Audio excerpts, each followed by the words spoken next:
बिस्मिल्लाहिर्रहमानिर्रहीम, अस्सलामुअलैकुम। Welcome to my channel. आज की वीडियो में हम ग्रेड 4 इंग्लिश बुक का यूनिट नंबर 11 रीड करेंगे।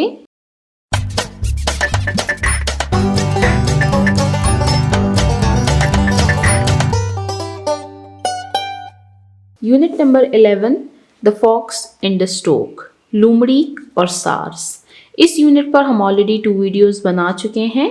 फर्स्ट वीडियो में हमने इस यूनिट में मौजूद एक बहुत इंटरेस्टिंग स्टोरी रीड की, the fox and the stork, जिसमें हमने ये सीखा कि हमें किसी का मजाक नहीं उड़ाना चाहिए और ना ही किसी को तकलीफ देनी चाहिए। सेकेंड वीडियो में हमने इस यूनिट का ओरल कम्युनिकेशन और रीडिंग एंड क्रिटिकल थिंकिंग के पोर्शन को कवर किया। आज की वीडियो हम स्टार्ट करेंगे लैंग्वेज फोकस के पोर्शन से। लैंग्वेज फोकस, जुबान पे तवज्जो। लैंग्वेज फोकस के पोर्शन में फर्स्ट टॉपिक है हमारे पास वोकैबुलरी बिल्डिंग, यानी अल्फाज की ज़ख़ीरा अंदोज़ी।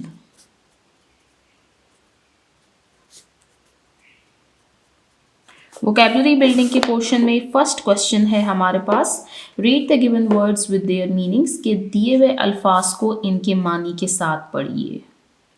आइए इन वर्ड्स को रीड करते हैं with their meanings. First word है clever, meaning sharp witted, intelligent. Sharp witted यानी तेज जहन, इंटेलिजेंट यानी होशियार। क्लेवर का मतलब है चालाक। Next, tease, meaning make fun of यानी मजाक उड़ाना। Next, beak, meaning projecting part of a bird's face, कि परिंदे के मुंह के आगे निकला हुआ हिस्सा यानी चोंच। Next, degrade, meaning to make people feel that they have no value, कि लोगों को ऐसा एहसास दिलाना, उनको ऐसा महसूस करवाना कि उनकी कोई वैल्यू, उनकी कोई कद्र कीमत नहीं है, यानी किसी को कमतर समझना।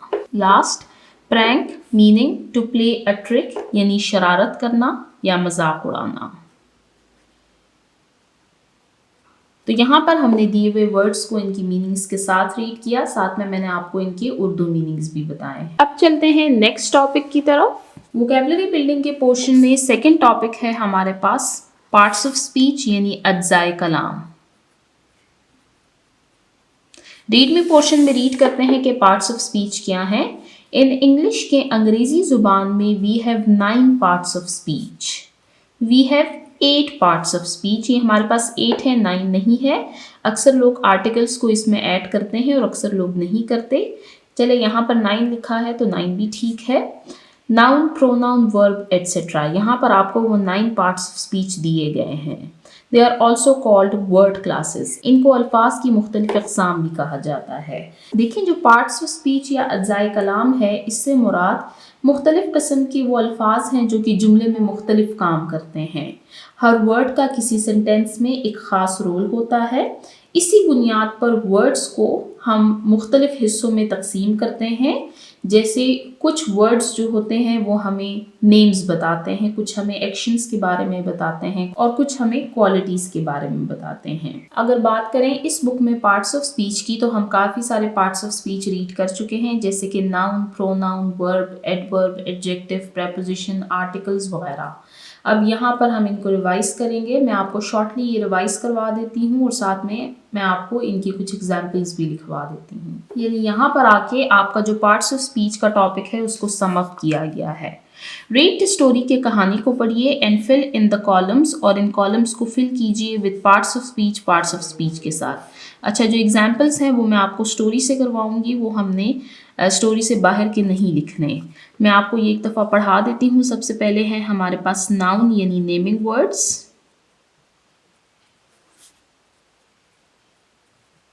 फिर है प्रोनाउंस। प्रोनाउंस हमारे पास ऐसे वर्ड्स होते हैं जो कि इस नाउन की जगह इस्तेमाल किए जाते हैं। For example he, she, it, they, us, our etcetera. Third है हमारे पास वर्ब, यानी एक्शन वर्ड्स। फोर्थ है हमारे पास एडजेक्टिव, यानी डिस्क्राइबिंग वर्ड्स।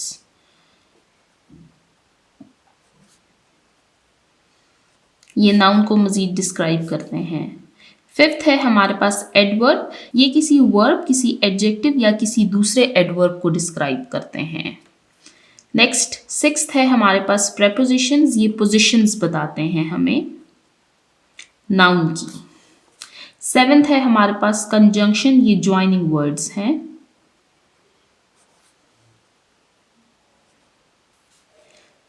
नेक्स्ट है इंटरजेक्शन, ये सडन फीलिंग्स और इमोशंस को जाहिर करते हैं। जबकि लास्ट है हमारे पास आर्टिकल्स, यानी ए, एन, एंड, द।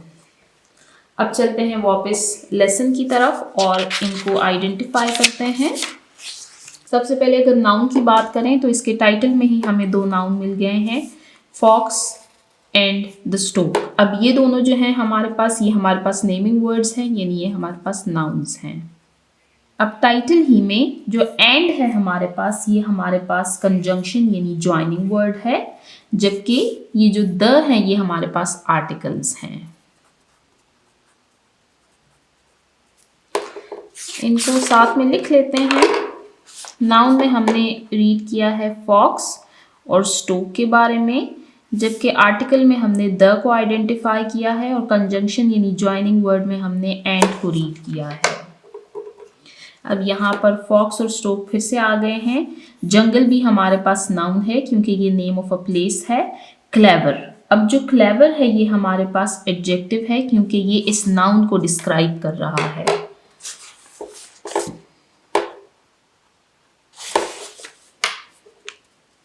शी हमारे पास प्रोनाउन है क्योंकि इसको नाउन की जगह पर इस्तेमाल किया जाता है।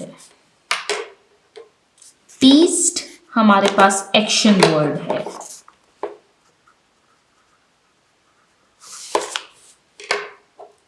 अब यहाँ पर शी फिर से हमारे पास प्रोनाउन है। प्रैंक यानी मजाक उड़ाना, ये भी हमारे पास एक्शन वर्ड है। डिसाइडेड भी हमारे पास एक्शन वर्ड है। शी हमारे पास प्रोनाउन है। द हमारे पास आर्टिकल है। स्टोक हमारे पास नाउन है। हिज हमारे पास प्रोनाउन है। Home name of a place, ये हमारे पास नाउन है। इनवाइटेड ये हमारे पास वर्ब है। हिम हमारे पास प्रोनाउन है। ए हमारे पास आर्टिकल है। द स्टोक वेंट हमारे पास एक्शन वर्ड है। हर प्रोनाउन, प्लेस नाउन है यानी नेम ऑफ अ प्लेस है। मील हमारे पास नेम ऑफ अ थिंग है। अब कनिकली जो है ये हमारे पास एडवर्ब है।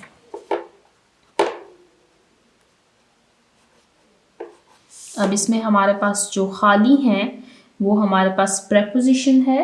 तो प्रेपोजिशन में हम लिख सकते हैं इन। यहां पर आप देख सकते हैं लिविंग इन अ जंगल, ये पोजीशन बता रहा है कि वो कहाँ पर रहते हैं, वो जंगल में रहते हैं। तो ये हमारे पास प्रेपोजिशन है। इसके अलावा अब हमारे पास इंटरजेक्शन नहीं है। इंटरजेक्शन आई थिंक इस लेसन में यूज़ नहीं हुआ। तो इंटरजेक्शन में हमारे पास बल्कि यहाँ पर एक जगह पर इसकी लेसन में आया है, ओरल कम्युनिकेशन के पोर्शन में हुर्रा जो है ये हमारे पास इंटरजेक्शन है, ये सडन फीलिंग्स को दिखा रहा है। तो यहाँ पर हमने पार्ट्स ऑफ स्पीच के बारे में रीड किया। देखिए अगर हम पूरे लेसन को इस तरह एनालाइज करेंगे तो हमारा बहुत ज़्यादा टाइम लग जाएगा, क्योंकि देखिए जैसे यहाँ पर हमने रीड किया है कि इंग्लिश लैंग्वेज में हर एक वर्ड जो है वो किसी न किसी पार्ट ऑफ स्पीच में फॉल करता है। तो इनको हम वैसे फिल कर देते हैं। ए भी आता है इसमें, एंड भी आता है और द भी। प्रेपोजिशन में ऑन, अंडर, इन, बिटवीन ये सारे आते हैं। She, he, his, her, they, etc. teased, invited। Noun में जंगल भी हम लिख लेते हैं। एडजेक्टिव में क्लेवर हो गया। लॉन्ग बीक हमने पढ़ा है इसमें, तो जो बीक है ये नाउन है और जो लॉन्ग है ये हमारे पास एडजेक्टिव है। तो यहाँ पर हमारा पार्ट्स ऑफ स्पीच का टॉपिक एंड होता है। अब चलते हैं नेक्स्ट टॉपिक की तरफ जो कि है अल्फ़ाबेटिकल ऑर्डर। अल्फ़ाबेटिकल ऑर्डर यानी अलिफ बाई तरतीब। ये वोकैबुलरी बिल्डिंग के पोर्शन में हमारा थर्ड टॉपिक है। Read the given alphabetical order of words in a dictionary. अब यहाँ पर मैं आपको ये टू टर्म्स समझाऊंगी, एक है अल्फ़ाबेटिकल ऑर्डर और दूसरा है डिक्शनरी। डिक्शनरी की डेफिनेशन आई थिंक आपको आगे दी गई है। जी हाँ, इसको रीड करते हैं यहाँ से। A dictionary is a reference book, कि डिक्शनरी जो है ये एक हवाले की किताब है, विच हेल्प्स, जो कि हमारी मदद करता है, to find the meanings of words, जो कि हमारी मदद करता है कि हम अल्फाज के मानी को तलाश करें। It has all words arranged in alphabetical order, और इसमें तमाम अल्फाज जो हैं वो अल्फ़ाबेटिकल ऑर्डर यानी अलिफ बाई तरतीब में मौजूद होते हैं। देखिए अल्फ़ाबेटिकल ऑर्डर हमारे पास क्या है। अल्फ़ाबेटिकल ऑर्डर हमारे पास ये है कि हम दिए हुए वर्ड्स को इसी सीक्वेंस से लिखें जिस तरह हमारे पास ABC है, यानी ABCDEFGHIJKLMOPQRST। आपने अल्फ़ाबेटिकल ऑर्डर के क्वेश्चन को सॉल्व करने के लिए ABC लाजमी तौर पर लिखनी है। वापस चलते हैं लास्ट पेज पर, इस टॉपिक को रीड करते हैं, फिर दी हुई एक्टिविटी को सॉल्व करेंगे। यहाँ पर आपको डिक्शनरी का एक पोर्शन दिया गया है। यहाँ पर आप देख सकते हैं ये है capital B and small b। अब यहाँ पर words are arranged in alphabetical order, के अल्फाज को अलिफ बाई तरतीब में लिखा गया है। जैसे फर्स्ट है BEA की beak, BEAM beam, BEAN beam. अब KMN, आप इनको देखें, पहले के आता है, फिर M आता है, फिर N आता है। पहले के आता है, फिर M आता है और फिर N आता है, तो इसी सीक्वेंस से इनको लिखा है। साथ में अगर आप देखें तो आपको इसकी सिलेबिक डिवीजन बताई गई है। अब बीक में एक ही सिलेबल है, बीम में भी और बीन में भी।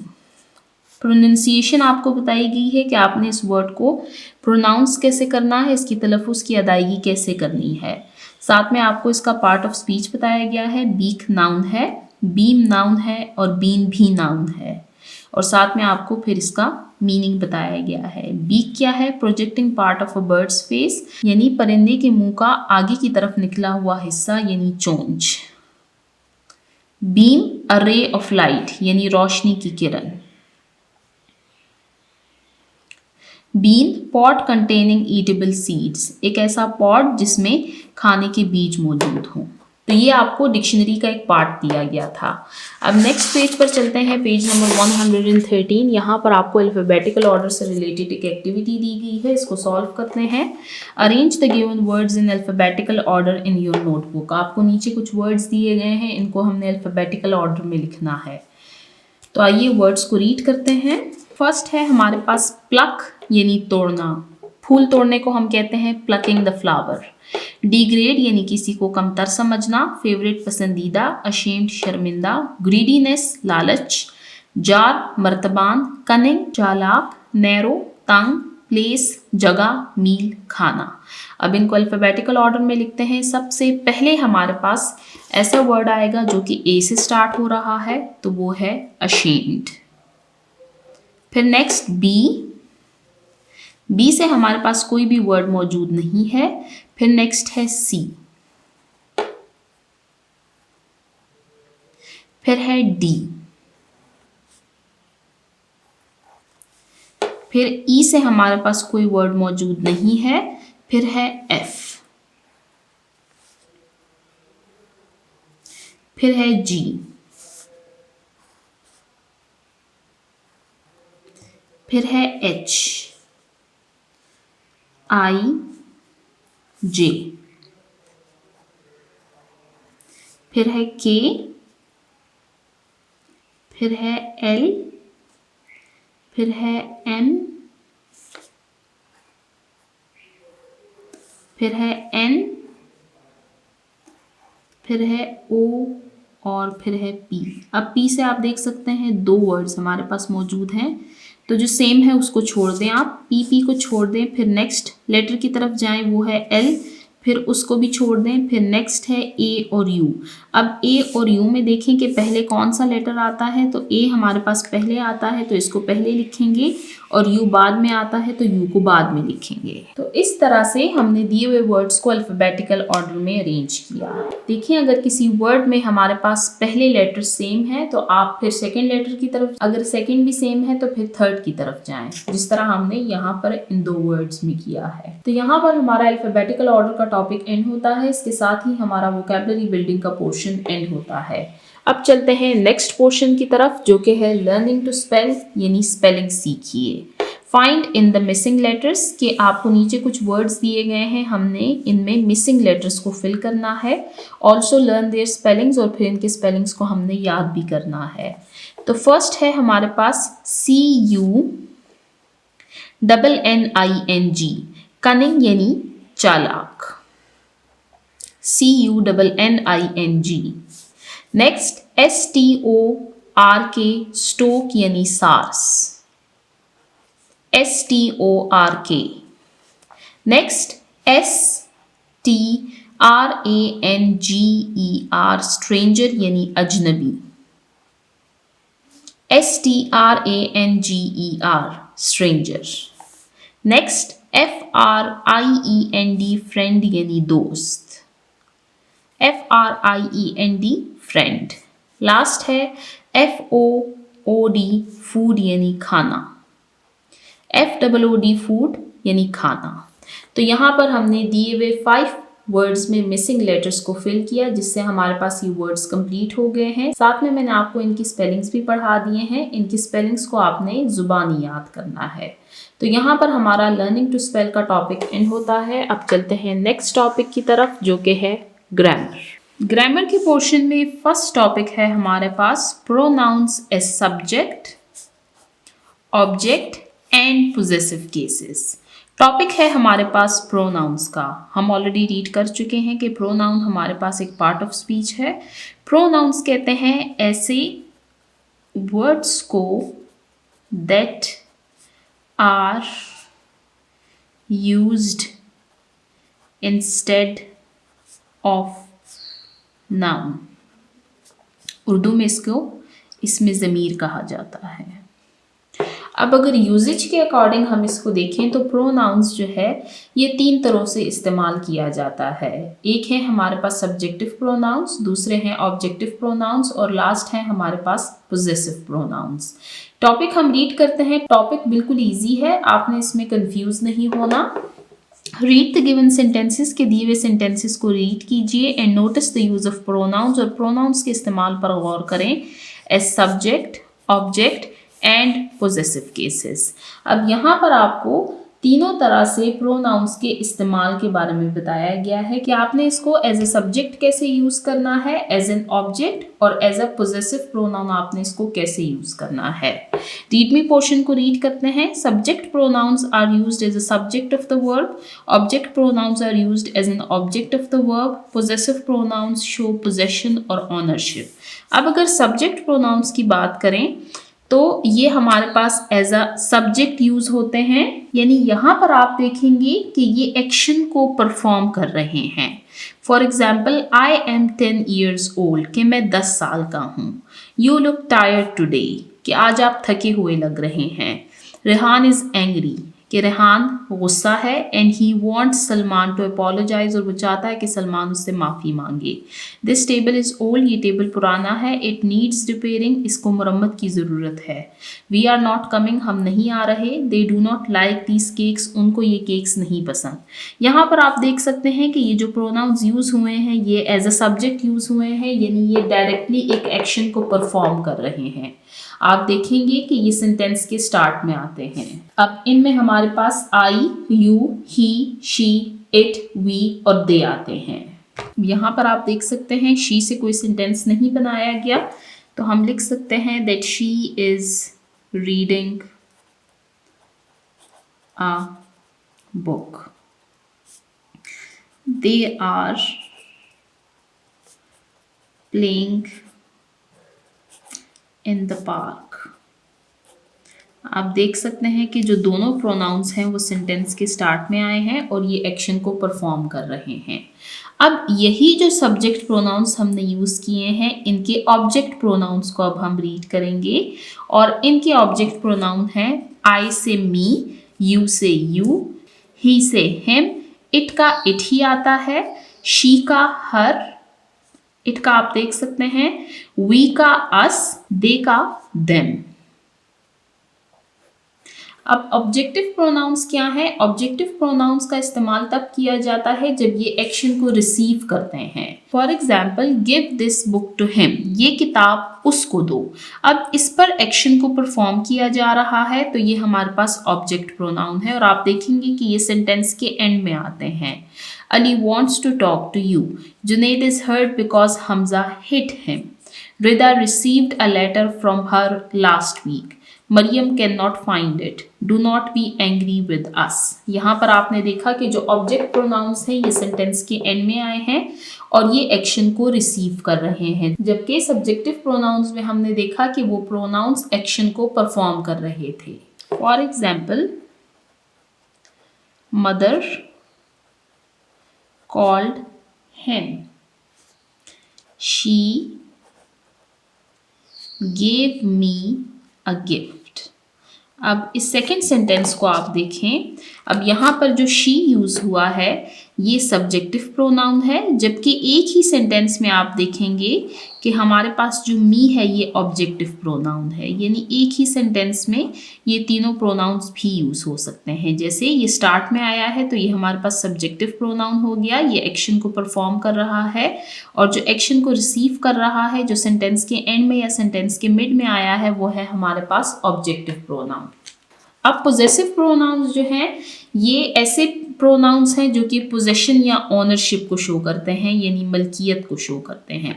फॉर एग्जाम्पल, माइन मेरा, योर्स तुम्हारा, हिज उसका, हर्ज उसका, अवर्स हमारा, देयर्स उनका। दिस बैग इज माइन, ये बस्ता मेरा है। दिस बैग इज योर्स, ये बस्ता तुम्हारा है। That dress looks like his, कि ये कपड़े उसके दिखते हैं। These shoes are not hers, ये जूते उसके नहीं हैं। दैट हाउस इज अवर्स, ये घर हमारा है। दिस इजंट अवर कार, ये गाड़ी हमारी नहीं है। इट्स देयर्स, ये उनकी है।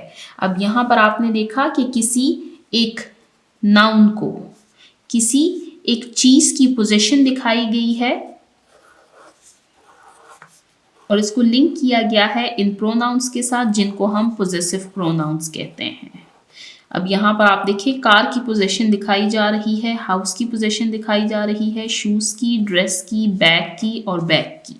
For example, the pencil is hers, ये पेंसिल उसकी है। अब मैं आपको यहाँ पर एक सेंटेंस लिखवाऊंगी, she gave me her book. अब यहाँ पर आप देख सकते हैं 3 प्रोनाउंस को मैंने यूज़ किया है। ये है हमारे पास सब्जेक्ट प्रोनाउन जो कि एक्शन परफॉर्म कर रहा है, मी ऑब्जेक्ट प्रोनाउन जिस पर एक्शन को परफॉर्म किया जा रहा है, हर पोजेसिव प्रोनाउन क्योंकि ये बुक की पोजेशन को शो कर रहा है कि ये बुक किसकी है, ये बुक उसकी है। यहाँ पर आपने इस सेंटेंस में देखा मैंने तीनों प्रोनाउंस को एक ही सेंटेंस में यूज़ किया। तो यहाँ पर हमने सब्जेक्ट प्रोनाउंस, ऑब्जेक्ट प्रोनाउंस और पोजेसिव प्रोनाउंस के बारे में रीड किया। जो सब्जेक्ट प्रोनाउंस हैं हमारे पास, उनमें हमारे पास आते हैं I, you, he, she, it, we, they. Object pronouns में हमारे पास आते हैं me, you, him, her, it, us, them. जबकि पोजेसिव प्रोनाउंस में हमारे पास आते हैं my, mine, yours, his, her, its, ours, theirs. चलते हैं नेक्स्ट पेज, पेज नंबर 114 की तरफ। यहाँ पर आपको इससे रिलेटेड एक एक्टिविटी दी गई है, इसको रीड करते हैं। Write two subject, object and possessive pronouns each with their sentences in your notebook. आपने दो सेंटेंसेस लिखने हैं जिनमें आपने सब्जेक्ट प्रोनाउन का इस्तेमाल करना है, ऑब्जेक्ट या पोजेसिव प्रोनाउंस का। सेंटेंसेस मैं आपको ऑलरेडी लिखवा चुकी हूँ, आप यहाँ पर देख सकते हैं। इट मीन्स कि हमारी ये एक्टिविटी एंड होती है। इसके साथ ही हमारा pronouns as subject, object and possessive cases का टॉपिक एंड होता है। ग्रामर के पोर्शन में हमारा ये फर्स्ट टॉपिक था। अब चलते हैं ग्रामर के पोर्शन में सेकेंड टॉपिक की तरफ। ग्रामर के पोर्शन में सेकेंड टॉपिक है हमारे पास टेंसेस यानी ज़माने। हमारे पास टोटल 3 ज़माने हैं यानी 3 टेंसेस हैं, प्रेजेंट, पास्ट एंड फ्यूचर। और फिर इसको 12 सब कैटेगरीज में कैटेगराइज किया गया है। इसको आप आने वाली क्लासेस में पढ़ेंगे। फिलहाल यहाँ पर हमारे पास 2 टेंसेस दिए गए हैं, प्रेजेंट एंड पास्ट टेंस। अब प्रेजेंट टेंस में फिर सिंपल प्रेजेंट टेंस और प्रेजेंट कॉन्टिन्यूअस टेंस दिया गया है। तो इसको रीड करते हैं कि ये टेंसेस हमें क्या बताते हैं, ये हमें किस वक्त के बारे में बताते हैं। रीड मी पोर्शन में सबसे पहले हम सिंपल प्रेजेंट टेंस के बारे में रीड करेंगे। The simple present tense is used for actions that take place in the present time. We use the present form of verb to make the simple present tense। अब यहाँ पर दो बातें बताई गई हैं। एक तो ये कि इसमें उन एक्शंस की बात की जाती है जो कि प्रेजेंट टेंस यानी मौजूदा ज़माने में हो रहे हों। दूसरा ये, इसमें हम कौन सी फॉर्म ऑफ वर्ब यूज़ करते हैं, तो इसमें हम सिंपल यानी first form of verb use करते हैं और फिर इसके साथ हम एस या ई एस का इजाफा करते हैं। अब एस और ई एस का इजाफा हम कहाँ पर करते हैं, जब बात सिंगुलर की जा रही हो तो उसके साथ फिर हम एस या ई एस का इजाफा करते हैं, जबकि प्लूरल के साथ हम एस या ई एस नहीं लगाते। अब यहाँ पर आपको सिंपल प्रेजेंट टेंस की कुछ एग्जांपल्स दी गई हैं। The fox eats grapes. अब यहाँ पर आप देख सकते हैं ये सिंगुलर है तो ईट के साथ एस ऐड किया गया है, eats. The fox does not eat grapes. अब यहाँ पर अगर आप देखें तो ये असल में डू है, लेकिन इस एस को यहाँ पर ले आया गया है तो ये डज बन गया है। अब जहाँ पर सिर्फ वर्ब की फर्स्ट फॉर्म यूज़ की जाएगी, उसके साथ एस या एस नहीं लगाया जाएगा, तो फिर यहाँ पर डू आएगा। और फिर इंटेरोगेटिव सेंटेंसेस में इस डज को या डू को हम स्टार्ट में ले आते हैं। Does the fox eat grapes. जिस तरह मैं आपको एक सेंटेंस लिखवा दूँ, आई प्ले क्रिकेट, ये सिंपल टेंस है। अब अगर इसका नेगेटिव सेंटेंस मैं बनाऊंगी तो मैं लिखूंगी that I do not play cricket. अब आप यहाँ पर देखेंगे मैंने डू का इस्तेमाल किया है क्योंकि यहाँ पर भी एस या एस का इजाफा नहीं किया गया। अब इंटेरोगेटिव यानी सवालिया जुमला बनाने के लिए मैं डू को स्टार्ट में ले आऊंगी। डू आई प्ले क्रिकेट और एंड में मैं क्वेश्चन मार्क लगा दूंगी। अब यहाँ पर आपको ये जो 3 सेंटेंसेस दिए गए हैं, ये जो फर्स्ट सेंटेंस है इसको अफर्मेटिव सेंटेंस कहा जाता है। जो सेकंड सेंटेंस है जिसमें नॉट का इस्तेमाल किया जाता है यानी मनफी जुमला, तो इसको नेगेटिव सेंटेंस कहा जाता है। और जिसमें क्वेश्चन पूछा गया हो और एंड में क्वेश्चन मार्क लगाया गया हो, इनको इंटेरोगेटिव सेंटेंसेस कहा जाता है। तो यहाँ पर हमने रीड किया अबाउट सिंपल प्रेजेंट टेंस। इसमें सब्जेक्ट प्लस वर्ब की फर्स्ट फॉर्म के साथ एस या एस लगाया जाता है और फिर ऑब्जेक्ट। फॉर एग्जाम्पल फॉक्स यहाँ पर सब्जेक्ट है, ये वर्ब की फर्स्ट फॉर्म के साथ एस या एस लगाया गया है और ये है ऑब्जेक्ट। अब नेक्स्ट है हमारे पास प्रेजेंट कॉन्टिन्यूअस टेंस। ये भी प्रेजेंट ज़माना है और ये भी प्रेजेंट ज़माना है, यानी दोनों हालिया ज़माने की बात की जा रही है। The present continuous tense is used to express an ongoing action at the time of speaking। इसमें किसी ऐसे काम का जिक्र किया जा रहा होता है जो अभी हो रहा हो। For example, I am teaching you। मैं आपको पढ़ा रही हूँ, अभी भी मैं आपको पढ़ा रही हूँ। विलेजर्स आर ईटिंग, ये गांव वाले खा रहे हैं, यानी अभी भी वो एक्शन परफॉर्म कर रहे हैं, एक्शन परफॉर्म हो रहा है और अभी जारी है, वो ख़त्म नहीं हुआ। Villagers are not eating. अब इसमें are not, is not, am not लगाया जाता है। आर विलेजर्स ईटिंग, जो आर है उसको स्टार्ट में ले आएंगे और एंड में क्वेश्चन मार्क लग जाएगा, यानी ये अफर्मेटिव सेंटेंस है, ये नेगेटिव और ये interrogative. For example I am writing, मैं लिख रही हूँ।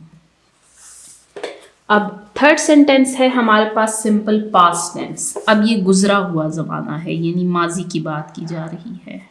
The simple past tense is used for actions that took place in the past time. अब सिंपल पास्ट टेंस में उन एक्शंस की बात की जा रही होती है जो कि पास्ट टाइम में यानी जो कि माजी में मुकम्मल हो चुके हों। वी एड डी और E D to the present form to convert it to the past form. अब इसमें वर्ब की कौन सी फॉर्म लगती है, अब इसमें वर्ब की सेकंड फॉर्म यूज़ होती है, या यहाँ पर मेंशन है कि वर्ब की फर्स्ट फॉर्म के साथ आप डी या ई डी लगा देंगे तो उससे ऑब्वियसली वर्ब की सेकंड फॉर्म बनती है। यहाँ पर मैंने आपको वर्ब की फॉर्म नहीं बताई, यहाँ पर हम वर्ब की फर्स्ट फॉर्म के साथ आई एन जी लगाते हैं, यानी eat plus I N G, eating बन जाएगा। इसका फॉर्मूला क्या है, सब्जेक्ट प्लस वर्ब की फर्स्ट फॉर्म के साथ I N G plus object. अब यहाँ पर फॉर्मूला क्या है, सब्जेक्ट प्लस वर्ब की second form plus object. The stork went to the fox place, अब यहाँ पर वेंट लगा है। अब वेंट किस वर्ब की सेकेंड फॉर्म है, देखिए यहाँ पर फिर डी और ईडी का जिक्र नहीं आना चाहिए था, यहाँ पर वर्ब की सेकेंड फॉर्म आएगी। क्यों? क्योंकि हमारे पास यहाँ पर इर्रेगुलर वर्ब्स भी आ सकते हैं। अब वेंट जो है ये हमारे पास इर्रेगुलर वर्ब है। गो, अब गो के साथ हमने डी या ईडी नहीं लगाया, बल्कि इसकी हमने सेकेंड फॉर्म यूज़ की है जो कि है वेंट, एंड गॉन इसकी थर्ड फॉर्म है, क्योंकि ये इर्रेगुलर वर्ब है। यहाँ पर ये जो फॉर्मूला है ये फिर लगता है रेगुलर वर्ब्स पर। The stork went to the fox place, कि स्टोक सार्स जो था वो लोमड़ी के घर गया था। अब इसके एंड में उर्दू में था आता है। The stork did not go to the fox place, अब इसमें नेगेटिव सेंटेंस में डिड नॉट लगता है कि स्टोक सार्स लोमड़ी के घर नहीं गया था। Did the stork go to the fox place, कि आया स्टॉक फॉक्स के घर गया था या नहीं। अब ये सवालिया जुमला है यानी इंटेरोगेटिव सेंटेंस है। डिड जो है इसको स्टार्ट में ले आए। ये थोड़ा कॉम्प्लेक्स टॉपिक है, लेकिन आप आहिस्ता आहिस्ता इसको समझ जाएंगे। आपने इनिशियली ये बात याद रखनी है कि हमारे पास 3 टेंसेज है, प्रेजेंट, पास्ट एंड फ्यूचर, और फिर इन्हीं तीनों से आगे हमारे पास मजीद 4 टेंसेज हैं, यानी present indefinite tense, present continuous tense, present perfect tense, present perfect continuous tense.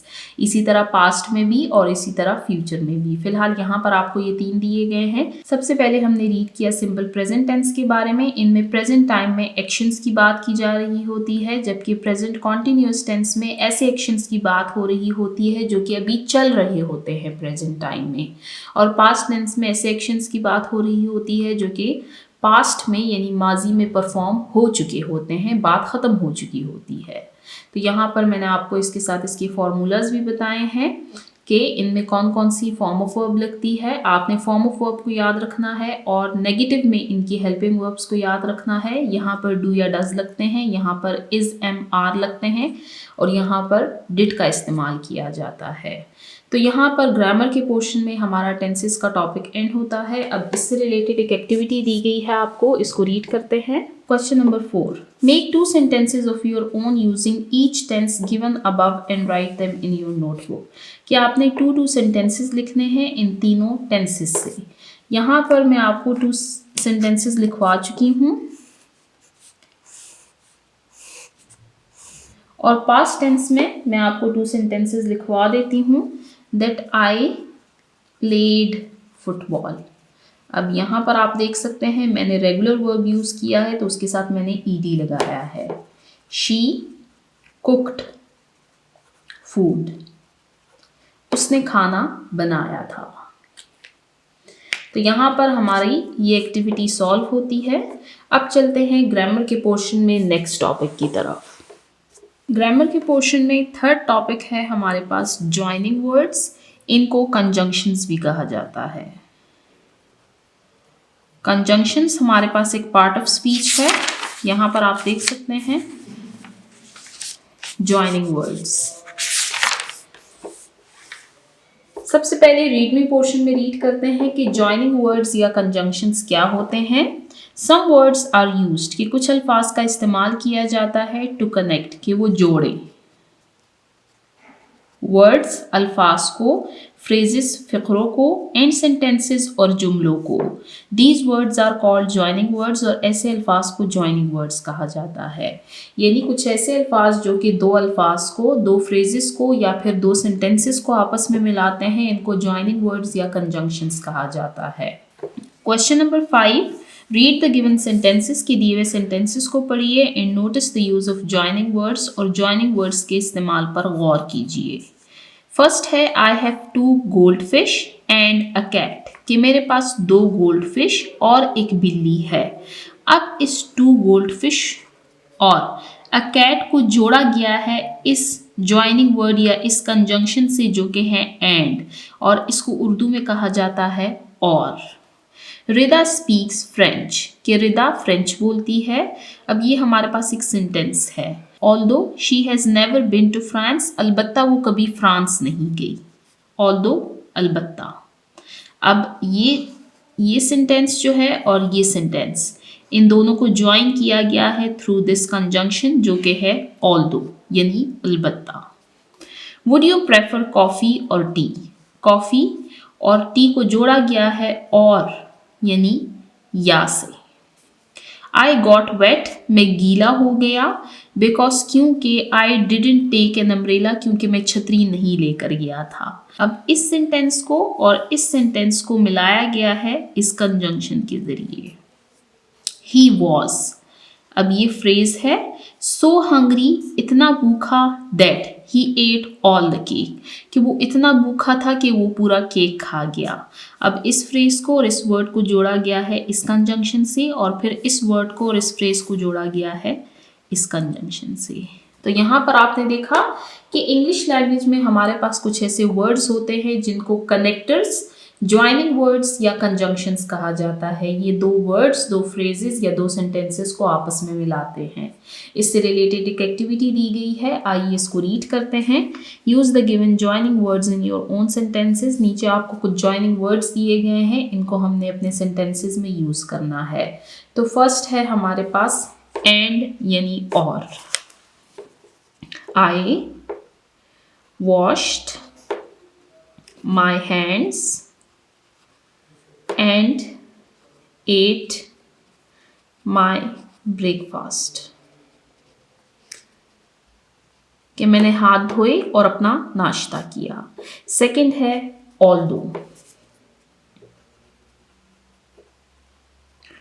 although it was raining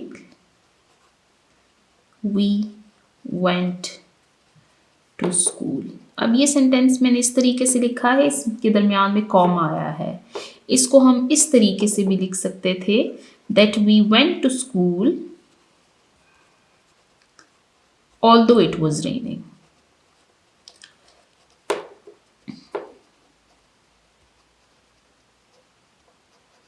यानी इस सेंटेंस को और इस सेंटेंस को इसके जरिए हमने कनेक्ट कर दिया है। नेक्स्ट है और। डू यू लाइक एप्पल और बनाना, कि क्या आपको एप्पल पसंद है या बनाना पसंद है। नेक्स्ट है because. I was late because the bus did not arrive on time, कि मैं लेट हो गई क्योंकि बस अपने टाइम पर नहीं आई। और लास्ट है हमारे पास so that। she studies hard so that she can get good marks, कि वो मेहनत कर रही है ताकि वो अच्छे नंबर ले सके।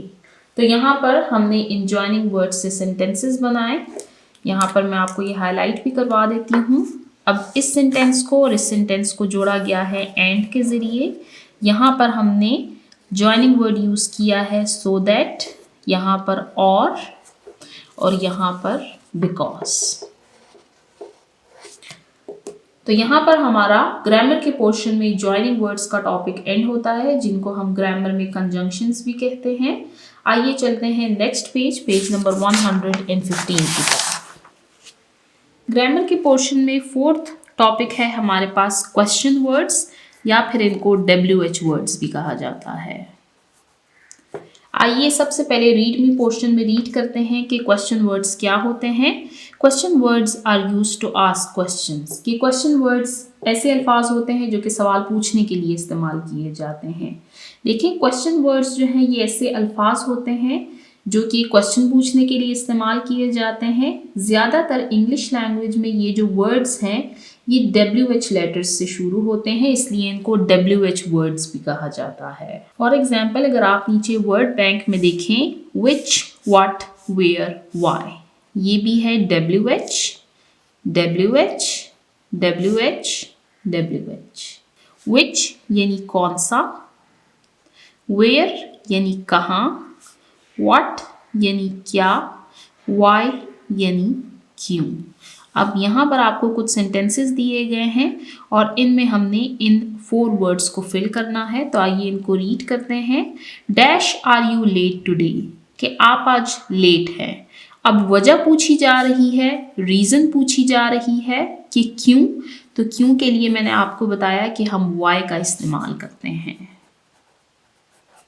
Next, dash do you live, कि आप रहते हैं। अब यहाँ पर पूछा जा रहा है कि आप कहाँ पर रहते हैं, यानी किसी जगह के बारे में पूछा जा रहा है, तो हम यहाँ पर लगाएंगे वेयर डू यू लिव, कि आप कहाँ पर रहते हैं। एंड में आप देख सकते हैं ये सारे हमारे पास क्वेश्चन वर्ड्स हैं, तो एंड में हमारे पास क्वेश्चन मार्क्स आए हैं।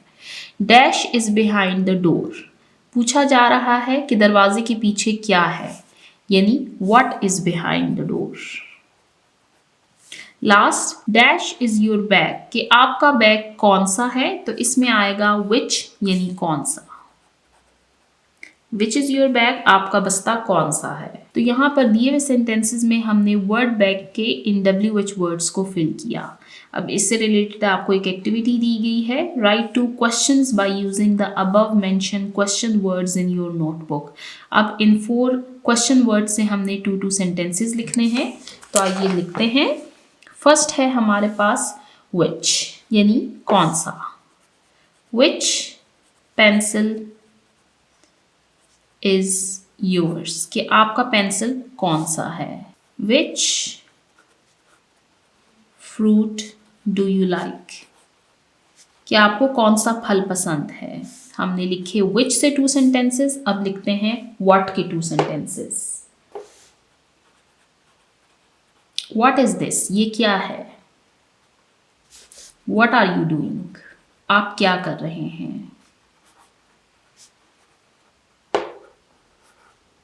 आपने एंड में इंटेरोगेटिव मार्क लाजमी लगाना है, क्योंकि ये सारे हमारे पास क्वेश्चन वर्ड्स हैं। Next, where is my bag, मेरा बस्ता कहाँ पर है। वेयर आर यू गोइंग, आप कहाँ पर जा रहे हैं। और लास्ट है हमारे पास वाई, यानी क्यों। वाई आर यू हैप्पी, आप खुश क्यों हैं। या आप लिख सकते हैं that why are you sad, आप गमज़दा क्यों है। या वाई आर यू क्राइंग, आप रो क्यों रहे हैं। तो यहाँ पर हमने दी हुई एक्टिविटी को सॉल्व किया, जिसमें हमने इन 4 WH वर्ड्स से 2 क्वेश्चंस बनाए हैं, यानी 2 सेंटेंसेस लिखे हैं।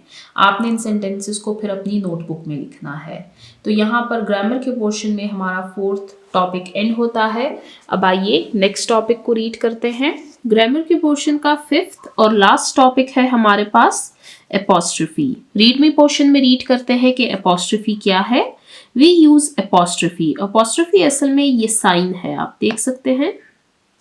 To mark the omitted letters in contractions, के एपॉस्ट्रोफी का इस्तेमाल हम कॉन्ट्रैक्शंस में छोड़े हुए या हज़फ किए गए हुरूफ को जाहिर करने के लिए करते हैं। अब ओमिटेड लेटर्स यानी छोड़े गए या हज़फ किए गए हुरूफ, अब ये क्या है ये मैं आपको यहाँ पर समझाऊंगी। व्हेन वी कंबाइन 2 वर्ड्स, जब हम 2 अल्फाज को आपस में मिलाते हैं, उनको जोड़ते हैं, वी ओमिट सम लेटर्स, तो हम कुछ लेटर्स को, कुछ हुरूफ को ओमिट कर देते हैं, यानी उसको छोड़ देते हैं। ओमिट या ओमिटेड कहते हैं छोड़ने को। अब यहाँ पर इसको रीड करते हैं। Read the given words with there contractions, के दिए हुए अल्फाज को इनके कॉन्ट्रैक्शंस के साथ पढ़िए। कॉन्ट्रैक्शन कहते हैं सिकुड़ने को या छोटा होने को। कॉन्ट्रैक्शंस के बारे में हम ग्रेड 3 की इंग्लिश में रीड कर चुके हैं। एक पोएम हमने रीड की थी इस पर, और इसके अलावा हमने इस पर कुछ एक्टिविटीज भी सॉल्व की थी। अब वर्ड्स और कॉन्ट्रैक्शंस। वर्ड्स में आप देखेंगे कि ये हमारे पास 2 वर्ड्स होंगे, डू एंड नॉट। अब जब हम इन दोनों वर्ड्स का कॉन्ट्रैक्शन बनाएंगे, यानी इन दोनों वर्ड्स को एक तो हम एक वर्ड में कन्वर्ट कर देंगे, दूसरा ये कि इसको हम छोटा कर देंगे, यानी इसमें हम कुछ लेटर्स को ओमिट कर देंगे। जैसे आप देख सकते हैं DONOT, DON। अब O की जगह पर इस एपॉस्ट्रोफी का इस्तेमाल किया गया है, जिससे डू नॉट का कॉन्ट्रैक्शन बन गया है डोंट।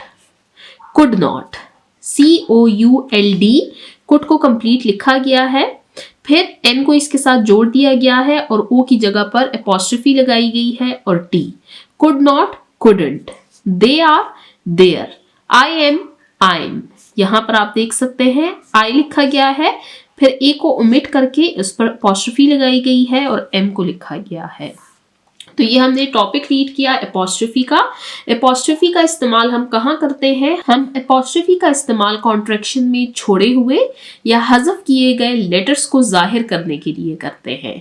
तो यहाँ पर हमारा एपोस्ट्रोफी का टॉपिक एंड होता है, इसके साथ ही हमारा ग्रामर का पोर्शन एंड होता है और इस यूनिट का लैंग्वेज फोकस का पोर्शन हमारा एंड होता है। ग्रामर के पोर्शन में हमने 5 टॉपिक्स को रीड किया। Pronouns as subject, object and possessive cases.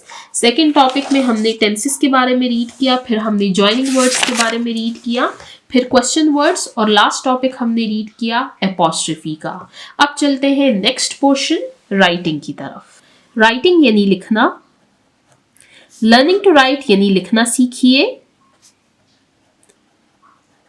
Learning to write के पोर्शन में हमारे पास क्वेश्चन नंबर 1 है, think of a fable of your own, कि एक फैबल के बारे में सोचिए। फैबल क्या है? फैबल के बारे में हम ऑलरेडी रीड कर चुके हैं। ये हमारे पास एक ऐसी स्टोरी होती है जिसमें कैरेक्टर्स एनिमल्स होते हैं और इसमें हमारे लिए एक मॉरल लेसन मौजूद होता है। इस यूनिट में हम ऑलरेडी इस टॉपिक पर एक वीडियो बना चुके हैं, जो हमारी इस यूनिट की सेकेंड वीडियो है, उसमें हमने इस टॉपिक को सॉल्व किया था। इसके अलावा जो लास्ट यूनिट था हमारा यूनिट नंबर 10, उसमें आप देख सकते हैं राइटिंग के पोर्शन में हमने इस टॉपिक को सॉल्व किया है और यहाँ पर हमने रीडिंग एंड क्रिटिकल थिंकिंग के पोर्शन में भी इस टॉपिक को कवर किया है। आज हम इस टॉपिक में एक न्यू स्टोरी को रीड करेंगे और उस स्टोरी को एनालाइज करेंगे और उसके एलिमेंट्स को लिखेंगे। टॉपिक आपके पास यही है, fill in the following mind map to organise your ideas. अब यहाँ पर आपको एक माइंड मैप दिया गया है और आपसे कहा गया है कि इस माइंड मैप को फिल कीजिए ताकि आपकी ये स्टोरी कंप्लीट हो सके। देखिए, स्टोरी हम ऑलरेडी काफ़ी सारी रीड कर चुके हैं। हमने इस यूनिट में स्टोरी रीड की है the fox in the stork, और लास्ट यूनिट नंबर 10 में मैंने आपको स्टोरी एनालाइज करवाई थी the shepherd boy and the wolf. अब यहाँ पर हमने एक डिफरेंट स्टोरी रीड करनी है, तो हम रीड करेंगे story the crow and the pitcher. ये स्टोरी आपने ज़रूर सुनी होगी, आपने ये स्टोरी देखी होगी, आपको ये स्टोरी याद भी होगी। तो आइए सबसे पहले स्टोरी को देखते हैं, फिर हम इसको एनालाइज करेंगे। तो देखते हैं story the crow and the pitcher. The Crow and the Pitcher, fable version. Once there was a thirsty crow flying across the hot countryside. He searched everywhere for water but found nothing. At last he saw a tall pitcher lying under a tree. He quickly flew down and looked inside. There was water at the bottom, but it was very low. His beak could not reach it. The crow felt worried and looked around for an idea. Then he saw small stones scattered on the ground. A clever thought came to his mind. He picked up a stone and dropped it into the pitcher. Plop! The water rose a little. He kept picking and dropping stones one by one. Slowly, the water level began to rise higher.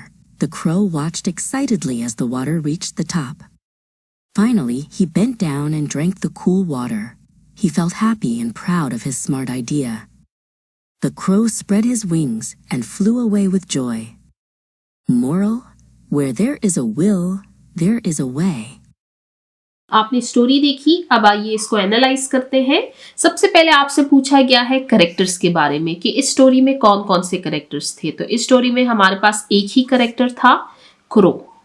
अब जो crow है ये एक bird है, यानी ये फैबल की category में फॉल करता है क्योंकि इसके जो कैरेक्टर हैं वो एनिमल्स हैं, यानी बर्ड या एनिमल इसमें कोई भी आ सकता है, इंसान के अलावा इसमें कोई भी कैरेक्टर आ सकता है। नेक्स्ट है सेटिंग। अब अगर हम सेटिंग की बात करें, यानी हम माहौल की बात करें कि जो स्टोरी है वो कहाँ पर वकूफ़ पजीर हुई है, कहाँ पर उसके जो इवेंट्स है वो कहाँ पर अकर हुए हैं, तो हमने देखा है स्टोरी में कि ये एक कंट्री साइड है जहां पर एक ट्री है और ट्री के पास near a pitcher of water, एक घड़ा मौजूद है पानी का। अब अगर प्लॉट की बात करें यानी इवेंट्स की बात करें, यानी स्टोरी में क्या इवेंट्स हो रहे हैं। A thirsty crow find a pitcher of water, but the water was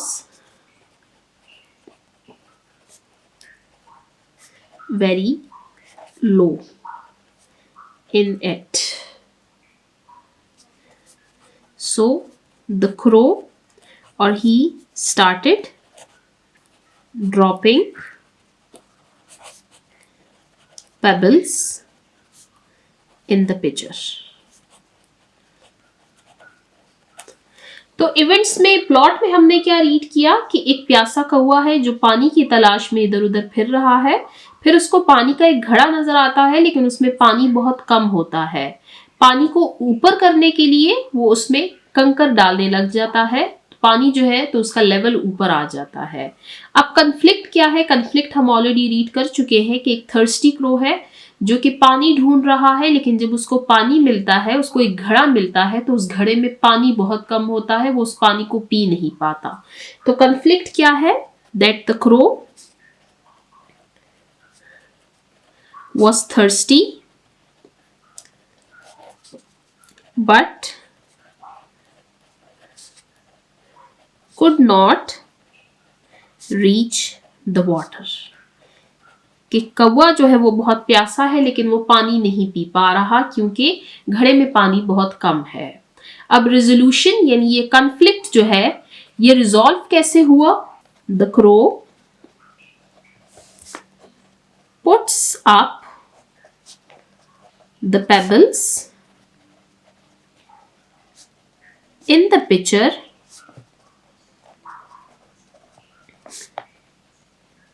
rise the water level and he drank it। Resolution क्या हुआ, that the crow puts up the pebbles in the picture कि जो कौवा है उसने कंकर उस घड़े में डालना शुरू कर दिए। राइज द वाटर लेवल जिससे पानी का लेवल ऊपर आ गया, एंड ही ड्रैंक इट और उसने पानी पिया और वो उड़ गया। तो यहाँ पर आपने स्टोरी देखी the crow and the picture, फिर हमने इसको एनालाइज किया। देखिए आप कोई भी स्टोरी रीड करते हैं आप उसको एनालाइज किया करें, आप देखिए कि उसमें करेक्टर्स कौन से हैं, उसकी सेटिंग क्या है, प्लॉट क्या है, उसमें इवेंट्स क्या हो रहे हैं, और इवेंट्स को आपने सीक्वेंस वाइज रीड करना है। सीक्वेंस के बारे में भी हम रीड कर चुके हैं। फिर आप देखिए कि स्टोरी में कन्फ्लिक्ट कहाँ पर आता है और फिर वो कन्फ्लिक्ट रिजॉल्व कैसे होता है। यही एलिमेंट्स जब इकट्ठे होते हैं तो इससे एक कंप्लीट स्टोरी बनती है। आप देखेंगे कि अगर इसमें एक भी एलिमेंट मिसिंग हो तो स्टोरी हमारे पास इनकम्प्लीट होगी। तो यहाँ पर हमारा क्वेश्चन नंबर 1 एंड होता है। अब क्वेश्चन नंबर 2 इसी से रिलेटेड एक्टिविटी है, इसको रीड करते हैं। Now right your own fable using the ideas above. अब आपने इस फेबल को लिखना है अपनी नोटबुक में। इन्हीं आइडियाज यानी जो स्टोरी हमने एनालाइज की है इसी के अकॉर्डिंग अब आपने ये स्टोरी लिखनी है। अब इसके लिए आपने क्या करना है, आपने वीडियो पीछे करनी है, आप इस स्टोरी को देखें और साथ में इसको अपनी नोटबुक पर नोट डाउन कर लीजिए। हेडिंग दे आप स्टोरी की the crow and the picture और फिर स्टोरी को लिख लीजिए, तो आपकी एक्टिविटी सॉल्व हो जाएगी। तो इसके साथ ही हमारा क्वेश्चन नंबर 2 एंड होता है और हमारा लर्निंग टू राइट का पोर्शन एंड होता है। अब चलते हैं नेक्स्ट पोर्शन की तरफ जो कि है क्रिएटिव राइटिंग। क्रिएटिव राइटिंग के पोर्शन में एक्टिविटी है हमारे पास राइट अ स्टोरी की एक स्टोरी लिखिए about how two friends revive their friendship after a quarrel. हमने एक स्टोरी लिखनी है अबाउट 2 फ्रेंड्स जिनके दरमियान झगड़ा हुआ है। हमने स्टोरी ये लिखनी है कि झगड़े के बाद आफ्टर बाद में उनमें दोबारा से दोस्ती कैसे हुई।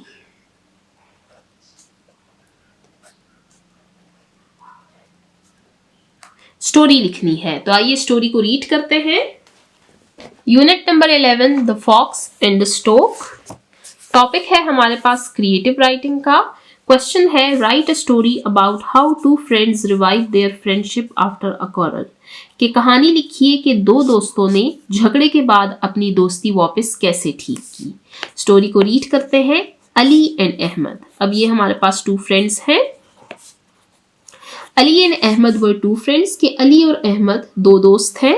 They studied in the same class. वो एक ही क्लास में पढ़ते हैं and played together और इकट्ठे खेलते हैं. One day एक दिन they had a quarrel. उनके दरमियान झगड़ा हुआ over a फुटबॉल पर. Both got angry. दोनों गुस्सा हो गए and stopped talking to each other और एक दूसरे से बात करना बंद कर दिया. The next day अगले दिन at स्कूल में Ali saw Ahmad sitting alone. Ali ने देखा कि अहमद अकेले बैठा हुआ है. And looking sad और गमज़दा दिख रहा है, गमगीन दिख रहा है. Ali felt sorry. अली को बुरा लगा.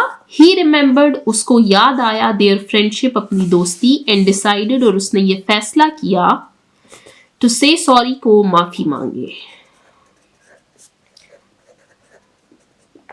He went to Ahmad. वो अहमद के पास गया and said और कहा I am sorry. मुझे माफ कर दो. Let us be friends again. आओ दोबारा से दोस्त बन जाते हैं.